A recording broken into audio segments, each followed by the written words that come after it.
Welcome to this episode of WiseManMeant channel, where we're going to explain 10 mind-blowing Albert Einstein quotes. If this video helped you understand these life-changing quotes, please like, subscribe, share, and more important, apply them to your life. Two things are infinite: the universe and human stupidity. And I'm not sure about the universe. Our understanding of the universe is minuscule. We know what scientists have uncovered for us. We believed that our Earth was the only planet in the universe. Now we know that there are several. We believed that the Sun was the largest star in the universe. We know now that it is, in fact, of medium size at best compared to all the other stars in the galaxy. Essentially, our understanding of the universe is limited to what has been discovered as of yet, which might be why it seems infinite to us. However, as time goes by, new discoveries will be made, and perhaps the ever so vast universe would be compressed into one textbook. That day is far from today, for now the universe seems infinite. Comparable on this scale would be human stupidity. Stupidity, interestingly enough, cannot be compressed into one definition. For the most part, we believe that a man who limits his knowledge and deludes themselves into believing that their knowledge is absolute is a fool. The universe will cease to seem infinite the day we discover all that there is to it. Human stupidity, on the other hand, will remain infinite. If you are out to describe the truth, leave elegance to the tailor. To tell someone that you saved a cat from a burning building would make for a far more interesting story than to tell them you fed a stray cat off the side of the road. However, one would be true, and the other would be an embellishment of the truth. If you feel the need to talk, do so in a way that you remain truthful. Would you have an interesting story to tell each time? Perhaps not. However, embellishing the truth essentially turns it into a lie. There was a cat in both stories, and you came to its rescue in both instances indeed. The first story disfigures the truth to make you seem more heroic. Would you get praise for a day? Indeed. Would it take away from the act, the kindness, and the truth? Indeed again. Therefore, if you choose to talk, make sure that you remain truthful. Allow the listener to adore you for who you are, rather than who you've lied in order to become. Sometimes one pays most for the things one gets for nothing. When Albert Einstein bought a summer home with his life savings, his friends competed against one another to buy him the most generous housewarming gift. They would constantly check up on him to make sure that he was using their gifts, to see which one of them had gotten the gift Einstein loved the most. Sometimes we do not pay for what costs us the most. We do not pay for the gifts that we receive, but we must appease those who give them to us. This ends up costing us the time and energy to make sure that they don't feel slighted. Who is to blame here? The persistent gift giver, or the person who's too afraid to ask for their personal boundaries to be respected? The idea of saying no to a gift might seem absurd, but one must make sure of the fact that they aren't blindly entering into a situation where their space and person will not be respected. A clever person solves a problem. A wise person avoids it. A clever person can find their way out of a situation that a wise person would never have gotten into to begin with? Who would be classified as clever, and whom would we consider wise? A clever person would enter a situation with little to no foresight of it, but they possess adequate knowledge to solve their problems. A wise person, on the other hand, has the intelligence to avoid a damning situation altogether. Who has the upper hand in this case? The wise man, of course. Being clever can be classified as a skill, but wisdom is better seen as a virtue. A skill takes a few years or so, a few attempts or more to develop. Wisdom can never be learnt. It has to be earned through experience and hard work. There is no handbook on how to be wise, but there is one on being clever. Pure mathematics is, in its way, the poetry of logical ideas. Math is a language. It makes use of numbers instead of words. It is the language of reason. And with math we can sense the world that is around us.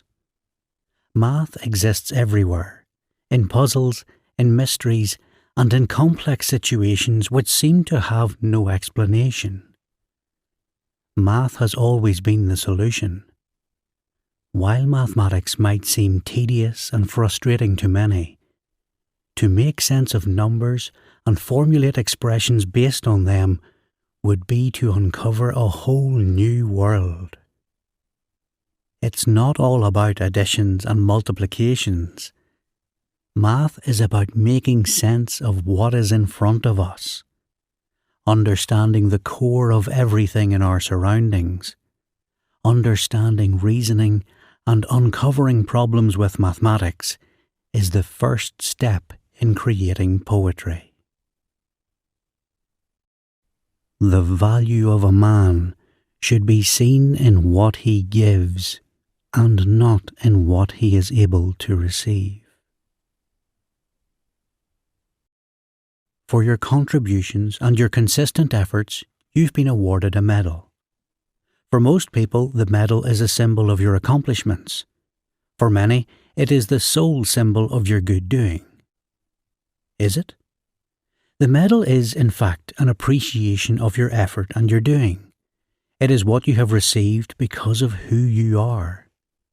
Your value, therefore, has nothing to do with medals, plaques, and shiny trophies, but with your being, your footprint, and the people who speak fondly of you. Let your virtues be your value. Your kindness should speak for itself, with or without your name on a plaque. While one should be receptive to the appreciation that they are given for their work, they must be able to separate themselves from the will to do good and the need for appraisal. Once we accept our limits, we go beyond them. What separates a wise man from a foolish one?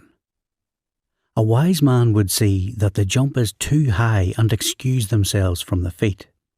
A fool would boast to anyone in earshot and claim that he is the only man capable of making the jump.